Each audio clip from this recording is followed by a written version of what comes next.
The budget proposal released Friday would slash nearly every federal program by $163 billion combined, except for defense spending, which would remain flat. What are the details of this budget? So we have the framework for the budget, which is being argued over between the House and the Senate, more or less up to the Republicans to decide because they have majorities in both. And now Trump's coming down with his budget, his version of the budget. $1 trillion for our defense spending. That's a record. And $163 billion in cuts to everything else. Defense spending upped by 13%. A historic $175 billion to fully secure the border. Of course, the $175 billion wouldn't actually be used to secure the border. It would be used to beef up ICE so they can be used to do domestic immigrant hunts. They would be, this is money that would go towards the Department of Homeland Security, which means that it would be used effectively as like the Gestapo, right? Like the federal police. Very, very good. Pushing to have these increases in the budget reconciliation bill Congress is currently assembling, which would allow it to be approved without Democratic votes in the Senate. Yerp. Slashing $163 billion from non-defense. Let's see. The proposal calls for eliminating multiple diversity, equity, and inclusion initiatives, environmental justice efforts, and other woke programs, of course. National Park Service, climate science research, foreign economic and disaster assistance, UN peacekeepers, certain education funding to schools, low-income home energy assistance program, the NIH, the CDC, pension, and rental assistance. It would also slash nearly $2.5 billion from the IRS, a frequent target for Republicans. Overall, the discretionary budget would be $1.7 trillion, or a 7.6% cut from the current fiscal year. Yay! We did it. We cut the budget. Yeah, this budget outline doesn't mention Social Security, Medicaid, and Medicare. So I guess like this would be combined with the existing framework that's allowed for an $800 billion cut over 10 years? Or it would be like debated between? It would replace it? Well, ultimately it's up to Congress to decide. I don't know if they'd want to integrate or synthesize these two plans. There's still plenty of time. Fascinating. The biggest news of this bill should be the end of SAVE and the forced payback of all student loans. Aren't we 2 days out from the forced payback of student loans? We're 2 days out from the reignition of the student loan debt. That's May 5th, right? Yep. That's going to do more harm to the economy than any tariff. Yeah, hold on one second. How many Americans have student debt? 43 million Americans. And how many Americans aren't paying student debt? Yeah, 43 of outstanding. I think they said something like 40% of the people with outstanding debt weren't paying. 8 mil aren't paying, so like 20%? Something like that? No. According to the New York Times, as of June 2nd last year, student loan borrowers owe $1.6 trillion, nearly half aren't paying. And it's 1 in 5 Americans are skipping repayments. So, deport all debt holders? Dude, how many of the people getting hit by this are going to be mad as f at Trump over it? There are going to be a lot of like insufferable Alabama, or not Alabama, sorry. Why am I thinking Alabama? It's not Alabama. It's the other state, New Mexico and Arizona. Arizona State University students, insufferable like Party City Bitcoin guys who graduated back in like, 2022 or whatever. We're going to be mad as hell when they start getting collection calls. This is going to drop the birth rate by another like 0.1 or 0.2. That's pretty true.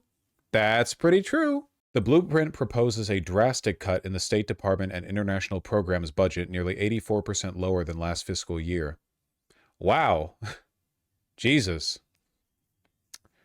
A 1.5 billion cut in peacekeeping operations, 3 billion cut in disaster assistance, 1.6 billion cut in food for peace. Reduces the State Department and USAID operations budget by 2 billion.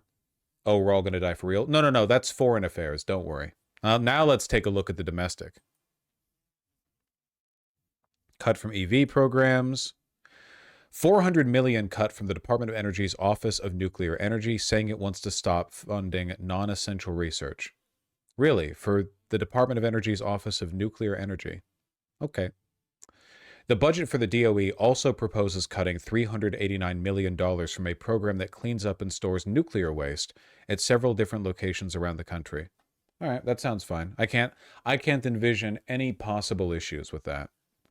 The budget would maintain current funding levels for cleaning up the Hanford nuclear waste facility in Washington state, but reduces funding for various cleanup activities at other sites, though it doesn't specify where.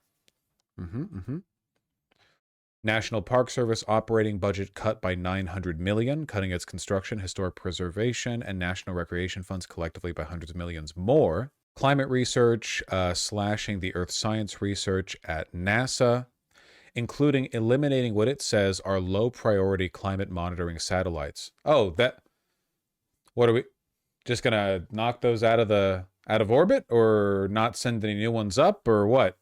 Okay. Cut funding for climate research. Sweeping reductions to the NOAA's climate monitoring and research functions. No more hurricane predictions. Yep. At NOAA, this would include next-generation satellites more on weather than climate. The budget also proposes cutting $235 million from EPA's climate environmental justice research. You ready for Florida to get hit with like 17 hurricanes a season, none of which are accurately charted or predicted, because one of the people at the NOAA said that higher sea surface temperatures contributed to the hurricane season, and he got like fired for doing so? 56% reduction for the funding to the National Science Foundation, including climate and clean energy research funding, but also what the proposal describes as woke social, behavioral, and environmental sciences and programs in low-priority areas of science. It would end funding in programs categorized as DEI related. I have some friends in meteorology, and they're all sounding massive alarm bells about the administration's non-belief in the science. Well, yeah. Oh, yeah, we're all going to die, obviously. No more housing assistance. Saving more than $26 billion by eliminating the Department of Housing and Urban Development's rental assistance program, including Section 8 vouchers. Wait, are we getting rid of Section 8? And replacing it with a plan to allow states to design their own rental assistance programs based on their unique preferences. Okay, we're leaving it to the states. Damn, we're getting rid of Section 8. Okay, damn, that's been a thing for a while. I'm sure the states will do a great job replacing it. The plan would also include a 2-year cap on rental assistance for able-bodied adults. Oh, you just straight up cannot be poor for more than 2 years. You have like a bounce back period. All right. More than 2.3 million low-income families use the Section 8 housing voucher program. Eliminates $1.25 billion home investment partnerships program, which provides grants to states and local governments and low-interest loans to developers to expand the supply of affordable housing. That's a big set of paragraphs for the healthcare programs. So wait, they just killed Section 8? No. This is the bill that Trump has proposed that he's threatening to bypass Congress to pass. Massive cuts to spending for the Centers for Disease Control and Prevention and the National Institutes of Health.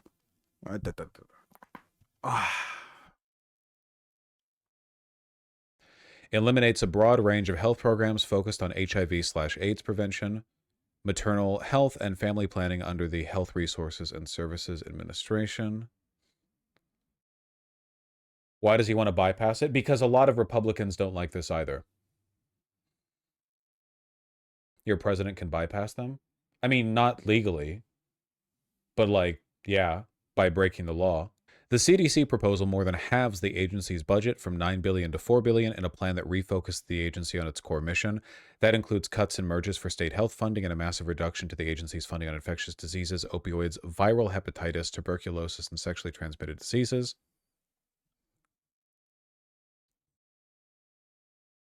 The NIH would see a nearly $18 billion funding cut, and 4 institutes focused on minority health, nursing research, global health, and integrative health eliminated entirely.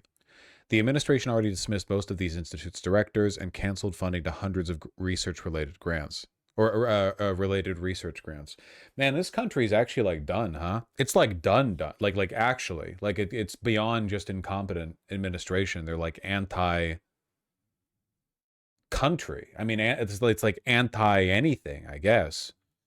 Gotta move to China. The reorganization of the NIH would align with the president's priorities to address chronic disease and other epidemics, autism, and eliminate research on climate change, gender ideology, and divisive racialism, according to the budget document.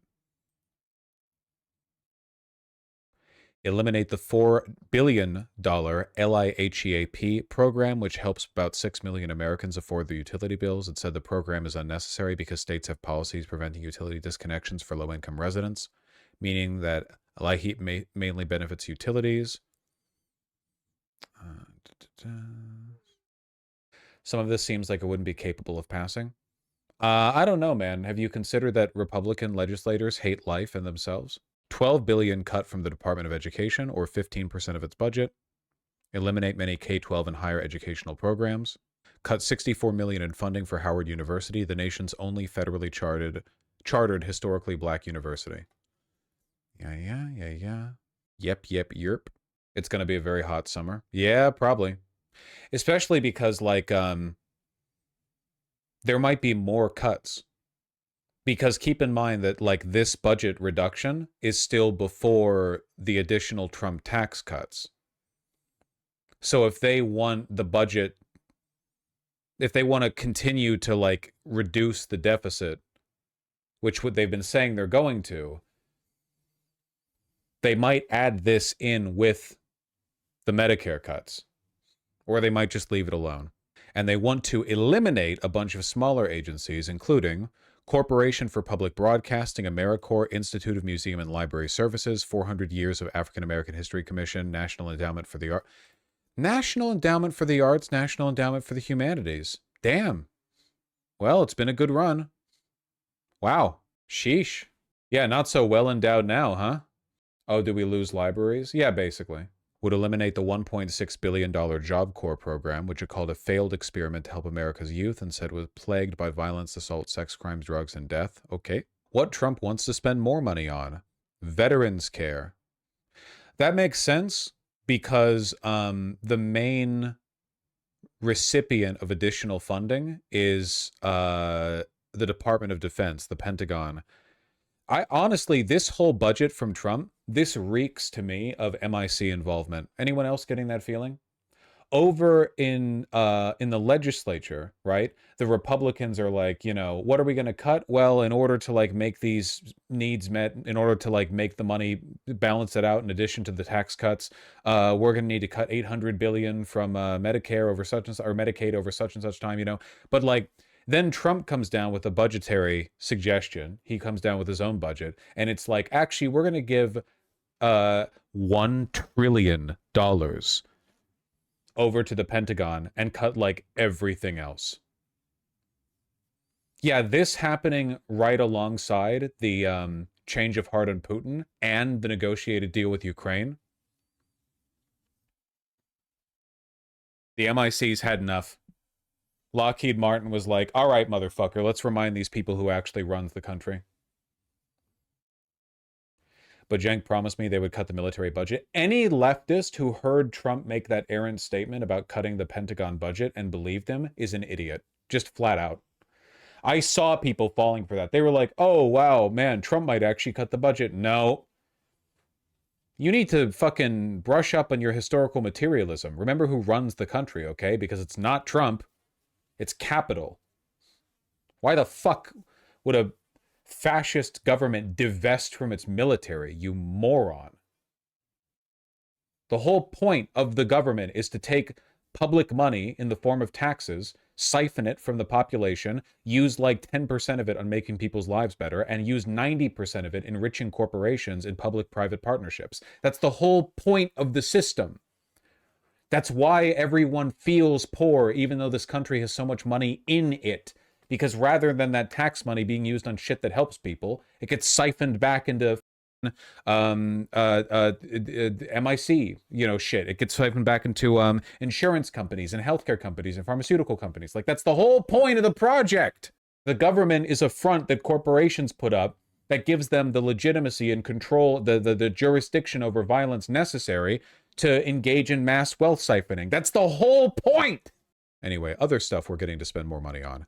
The America First Opportunity Fund. This new $2.9 billion fund would focus on investments that support some of the nation's key partners, such as India and Jordan. India against China, Jordan in favor of Israel. Okay, gotcha. Okay, yeah. This is still MIC shit. It would also support repatriation, counter China, and fund new activities to strengthen America's national security. Yeah. Okay. Same damn thing. It's like USAID, but more evil. Make America healthy again. This is 500 million to the autism camps. Air and rail travel safety. The budget includes a request for 13.8 billion for FAA operations to support hiring air traffic controllers and increasing their salaries. Stopped clock.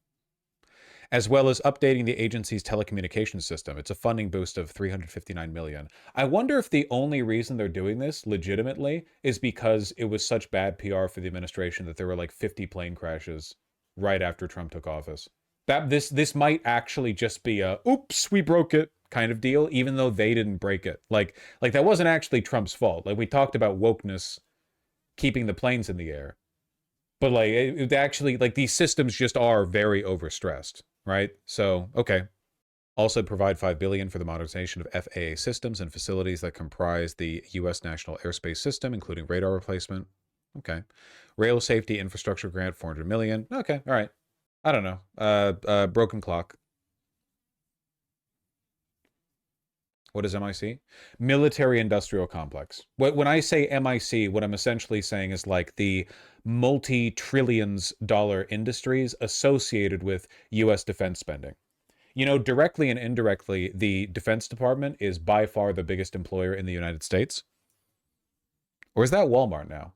Yeah, 2.1 million military service members and 811,000 civilian employees. But that's just people who work uh, directly with the Department of Defense. If you count in people whose jobs are in service or manufacturing related to defense procurement, you're talking about a insane number of people, right? Not just like every soldier. How many people employed by Department of Defense directly and indirectly? Therefore, the total number of people directly and indirectly employed by the DoD is significantly more than 2.9 million, potentially exceeding 4 million. Yeah, which is, again, like you get the point, right? When I say MIC, I don't just mean like Lockheed itself. I'm talking about this broader like economic block that always seems to get what it wants, doesn't it? It always seems to get what it wants. Mars exploration's getting some money, thanks Musk, and charter schools. Great. Okay, so that's the budget, I guess. That's cool. Country's dying. Can you explain what charter schools are when you get there, please? It's a complicated, like America-specific topic, but the basic idea of charter schools is that they're another, well, depending on how cynical I want to be, they're basically another way of doing like school racism in a post-desegregation world, kind of. They're publicly funded, but they're not run by the government. The charter refers to the charter the government gives them, the license to teach. So they're funded by the state, but they're not run by the state. So they're not like private schools, right? Like you can attend a charter school without paying like 40,000 a year or whatever. The problem is that because they're not run by the government, a lot of them have more strict requirements, and a lot of them have like weird. It's basically like the midpoint for private schools, but your tax dollars pay for it.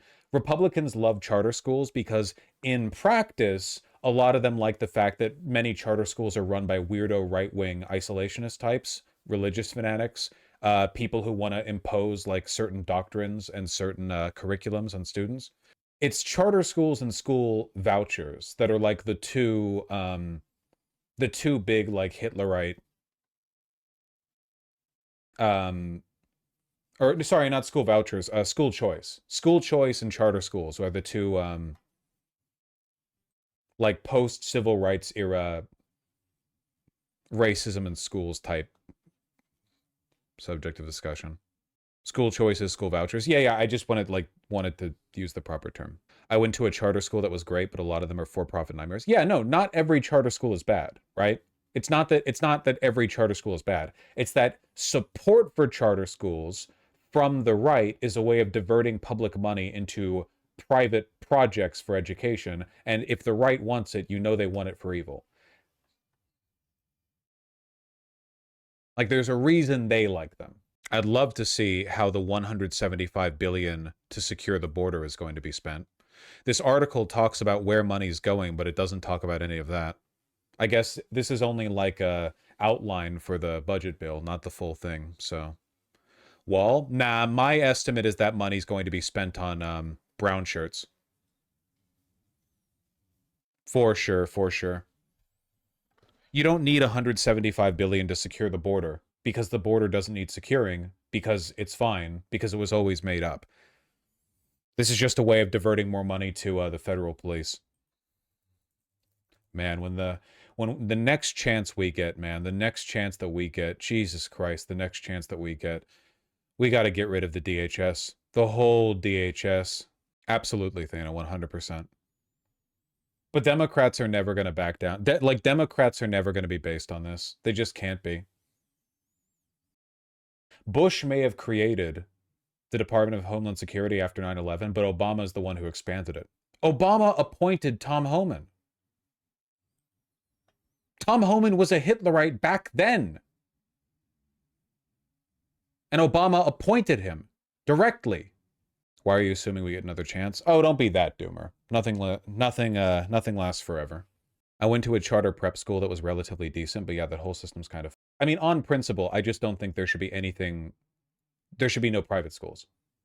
I think everyone should get the same education. The whole point of public education is that everyone's supposed to get the same opportunity to attain in life, to the same platform to build off of, and that wealth shouldn't be... Like, the whole reason it was introduced is because for thousands of years, the only people who got educated were the wealthy. Because if you were like the son of a nobleman, he would hire a scholar or something to follow you around and say, you know, wise shit at you. And then you'd say, I don't want to take my lessons today. I want to ride a horse and join father in hunting.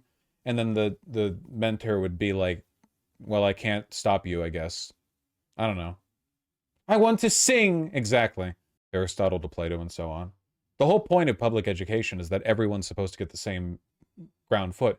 It kind of f***s it up if wealthy people get super nice private schools, right? Everyone should get the same, no matter what. And also bring back forced busing. And also stop funding public schools with property taxes.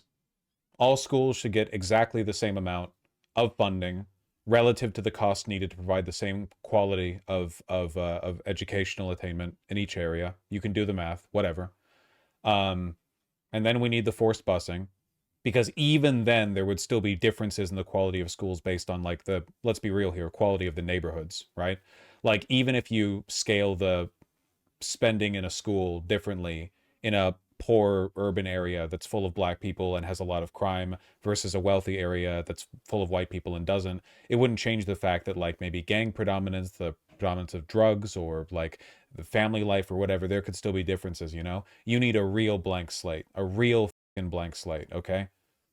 I don't care how far you have to bust those black and white kids. I don't care if you're busting them across state lines. You just do it, goddammit. Sorry, Timothy. Sorry, Jamal. You both need to wake up at 4:30 in the morning, shower, get dressed. Your ass is getting on a 52-mile bus ride. All right? We're narrowing these demographic gaps until every school in the nation has exactly the same fucking proportions. You bus in Asian students from Los Angeles into the suburbs outside of Phoenix to average out the ratios nationwide. I don't give a shit, man. You're going on a goddamn journey. Silly question, how come inner city schools don't get more funding? Because cities tend to be better hubs of property tax per area? Because they're not. The areas that serve that serve public schools in urban areas, there are more schools per area because there are more people per area. So you average out the property taxes per like land and people using that school. Um, and what you get is that like the property taxes are just much higher in suburban areas.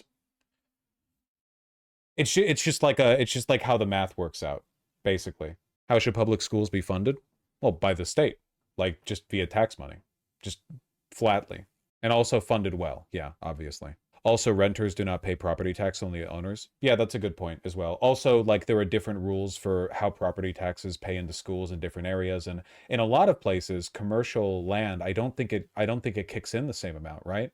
Like if there's a school in an area that has a lot of like commercial development, I don't think the property taxes from the commercial zoned land is paying in the same way as the property taxes from the residential land because it's obviously not businesses that go to school, right? I don't know. I mean, like what revenue source? I don't really care what the revenue comes from. The states have money, the federal government has money. Just give them the money. The reason property taxes specifically are bad is because then wealthier areas have wealthier schools.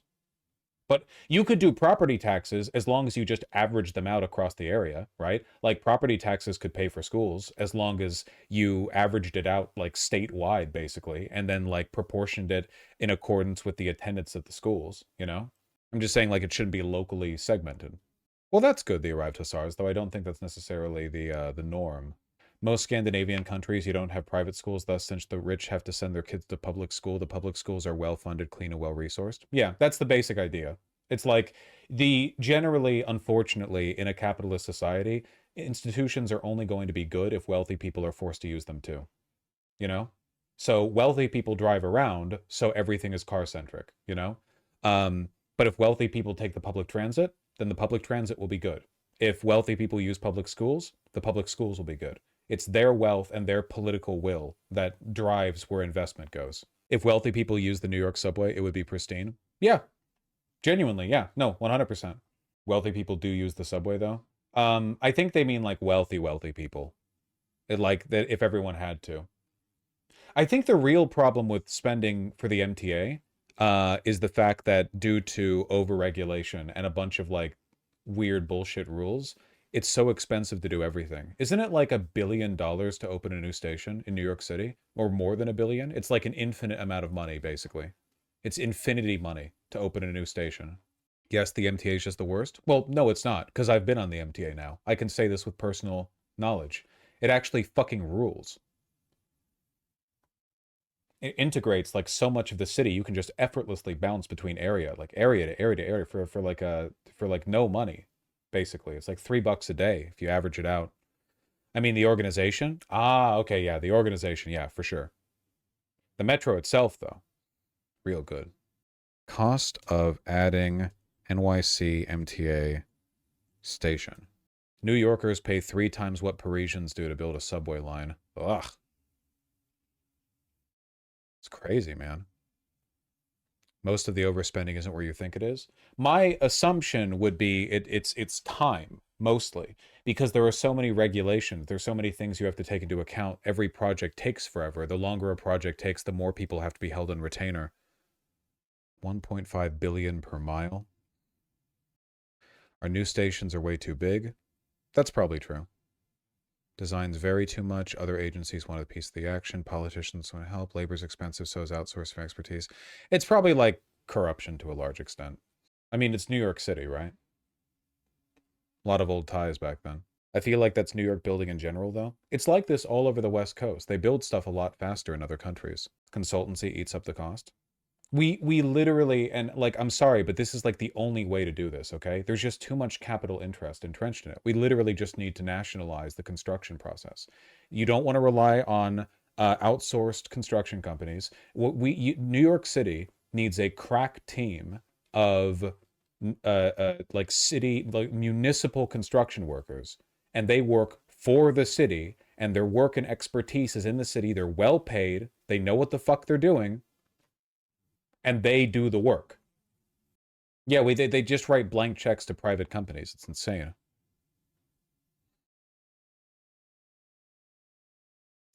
The MTA has started an in-house consultancy group to do reviews and stuff like that. That's great. I'd love to see more of that. That's great. You seen that post about, or like the not post, I guess I should say, because it's like a government action, but like the California high speed rail will be made in like 2060 or something. They keep like scaling back the expectation. China would put that shit up in a year. Yeah. Like unironically, we need to bring back Robert Moses-esque eminent domaining. It's just annoying because it seems like the state had infinite power in the 1950s to look at a black neighborhood in New York and be like, fuck you, and just delete it. But now it's like, no, you can't build a transformative statewide project using tens of billions of dollars because this farmer doesn't want you taking like 0.8% of their land. I don't care. I don't care. Like, should everything in society be like, no. Class the farmland, declare war. TFRSB, you're being very contrarian today. Government shouldn't be able to steal people's land. It's the government's land, man. That's why you pay property taxes. I do regret it a bit. Motorway built around stubborn grandfather's house after he refused compensation. Oh, does he regret it? The two-story, I remember this. The two-story home in China rocked by constant vibrations, surrounded by dust and noisy builders. Yeah, that makes sense.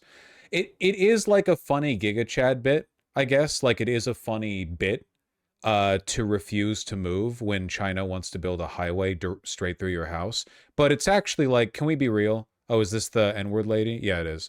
But that's not relevant to what I'm talking about right now. Can we be real though? It is like deeply antisocial behavior, right? Can we all agree on that?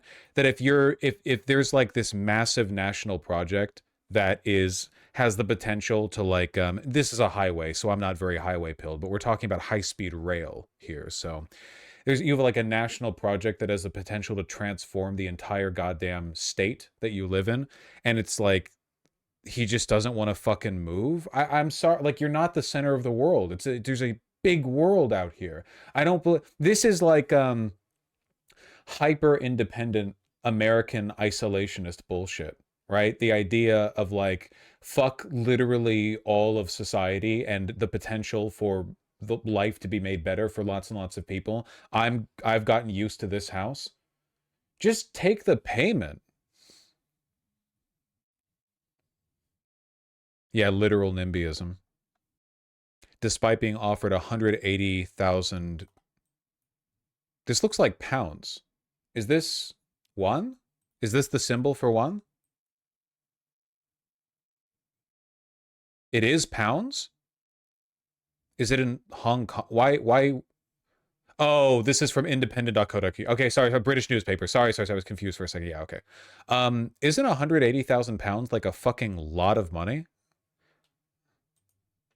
Like, I guess it depends on where you live in China. That feels like a lot.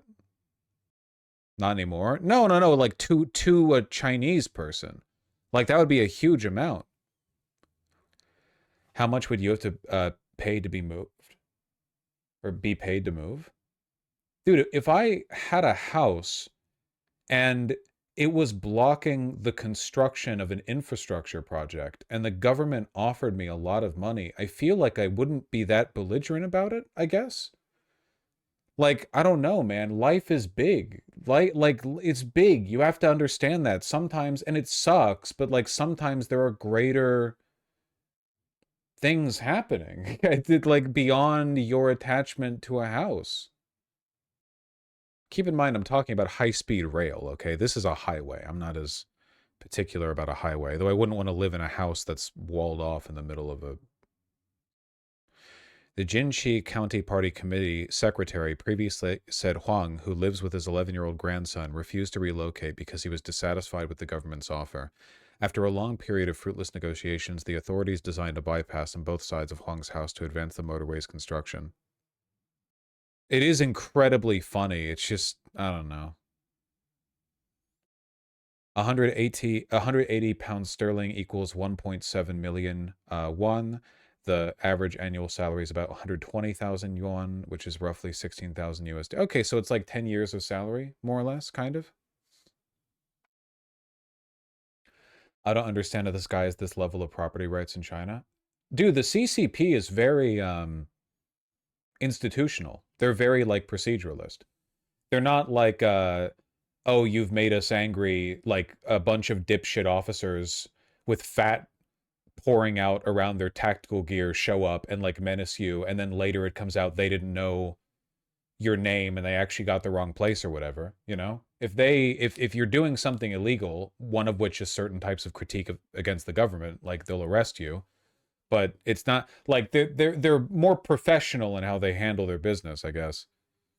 They're pretty lawful. I mean, like they, obviously they're authoritarian, but they're not as well, it depends where in China. That's true. That is true. Because, like, for instance, in the Xinjiang province against the Uyghur Muslims, they were deputizing local racists to, like, say, hey, that guy's got a beard. I bet he's a terrorist. So it definitely depends where you are. But when it comes to stuff like property law, capitalism kind of relies on the consistent execution of property law. So I think it makes sense that stuff like this would happen. Only problem is when the government does that, but the project falls through and never happens for one reason or another. Sure, sure, sure. I just,